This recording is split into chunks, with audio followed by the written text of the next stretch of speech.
Hi viewers, today we're going to talk about how to generate trust. Now, trust is very important in any relationship. Trust is very important in any organization.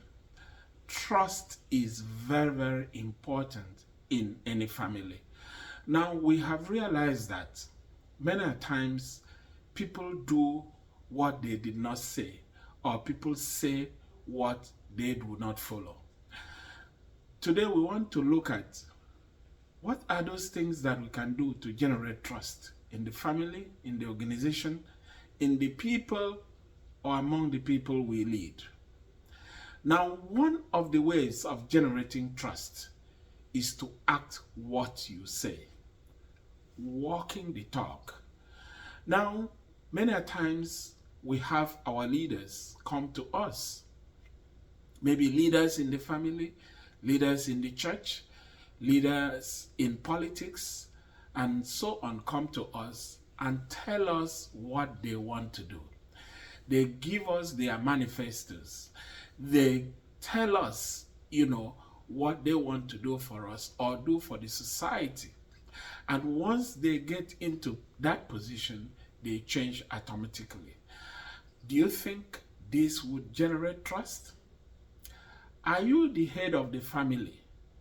And then within the family, there are parameters, there are codes of conduct, I would say, things you believe in, the philosophy of your family. And then subsequently, after having put your family, in a certain way, you now begin to act the other way. Do you think this will generate trust?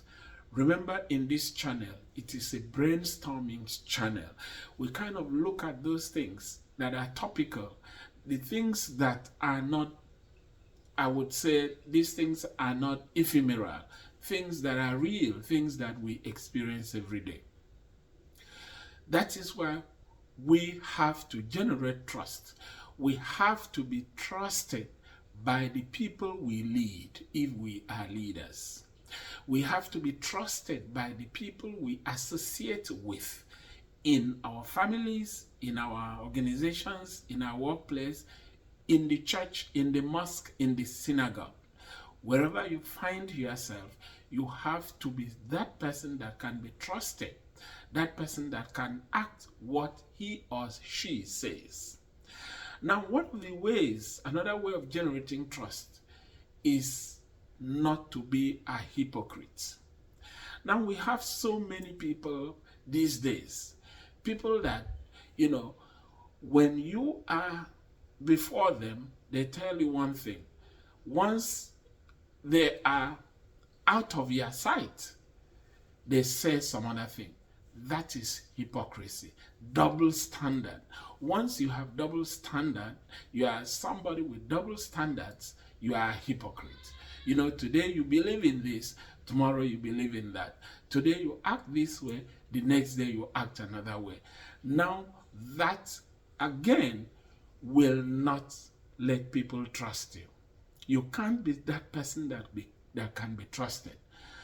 Another thing, in order to throw more light on that, is being consistent. People who are consistent are trusted by their followers. They are trusted by their family members. They are trusted in their organizations. They are trusted in politics. Now, we have had a lot of this. If you look around you, if you look around your organization, you find out that there are lots and lots of inconsistencies.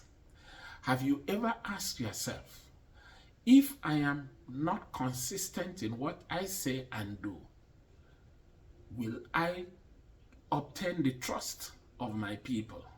Will people trust me? Now, this is to throw it out there, especially for those who are aspiring to be leaders, especially for those who are presently leaders. You have to know one thing, that you could be a leader, as we have been saying. You could be a leader based on your position, your academic qualifications, and all that. But you may not be trusted by the people following you. And so when you are not trusted by the people following you, you cannot move on to another level of leadership. So let us begin to introspect. Let us begin to see within us. Are we walking the talk? Are we acting what we say? Are we hypocritical in our actions? Are we consistent? If you are not consistent, begin to be consistent in your ways today in order to obtain trust of your people. Now, you have to understand that trust brings credibility. The more credible you are, the more confidence people place in you. That is what you have to know. The more confidence people place in you, the more they believe in you. Now, and the more they believe in you, the more they trust you. So these things kind of have a link. Credibility or consistency, credibility, confidence, belief, trust. Now, without having all those, without their followers having all those, behind or in their mind, you can just be or find out that you are a nominal leader. You are a leader that do not influence the people that you lead because you do not have any positive influence in their lives.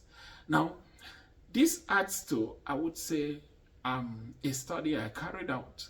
I carried out a study in the middle of last year, about the belief and trust, followers have about their leaders. Now, what came out in that study, was was not the best, I would say, in terms of trusting, the trust that the followers have on their leaders. In short, in one of the objectives, the followers, or the participants, gave was a very high percentage that the followers, responded that they do not trust any correspondence generated by their leaders because most times they do not follow up with what they say. Now, there's nothing as bad as that.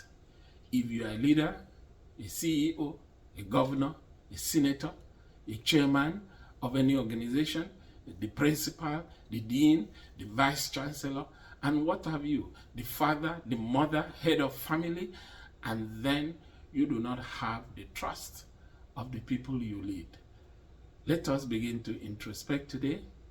Think and brainstorm within you. Am I being trusted by my people? Am I being trusted by the people I lead? Am I consistent in my ways? Do I have any measure of credibility? Do I act what I say? Do I lead from the front? Or do I only back out orders when I am doing something else? Now we'll come your way very soon. Enjoy yourself. Bye-bye and see you soon.